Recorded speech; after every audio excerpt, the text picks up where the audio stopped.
નમસ્કાર, હું રાકેશ પંડ્યા. આપ નિહાળી રહ્યા છો અડીખમ ગુજરાત. આજરોજ પ્રદેશ ભાજપ પ્રમુખ જગદીશ વિશ્વકર્મા દાહોદ જિલ્લાના પ્રવાસે જઈ રહ્યા હતા. તે દરમિયાન મહીસાગર જિલ્લાના લુણાવાડા ખાતે તેમનું આગમન થતા કાર્યકરોમાં ભારે ઉત્સાહ જોવા મળ્યો હતો.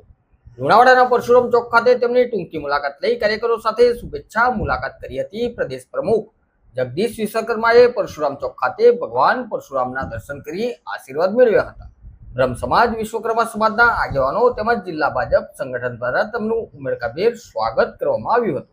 પૂર્વ ધારાસભ્ય જિગ્નેશ સેવકના કાર્યાલય નિવાસ સ્થાને યોજાયેલી આ મુલાકાતમાં જિલ્લા ભાજપ પ્રમુખ દશરથભાઈ બારિયા, ભાજપ પ્રદેશ મંત્રી મુક્તિબેન, મહામંત્રીઓ, પૂર્વ સાંસદો, પૂર્વ ધારાસભ્યો તેમજ મોટી સંખ્યામાં હોદ્દેદારો અને કાર્યકરો ઉપસ્થિત રહ્યા હતા. આ મુલાકાતથી સ્થાનિક કાર્યકરોમાં નવો જોમ અને ઉત્સાહ જોવા મળ્યો હતો. જગદીશ વિશ્વકર્માએ તમામ કાર્યકરોનો આભાર વ્યક્ત કરી સુખસર ખાતે જવા રવાના થયા હતા. નમસ્કાર.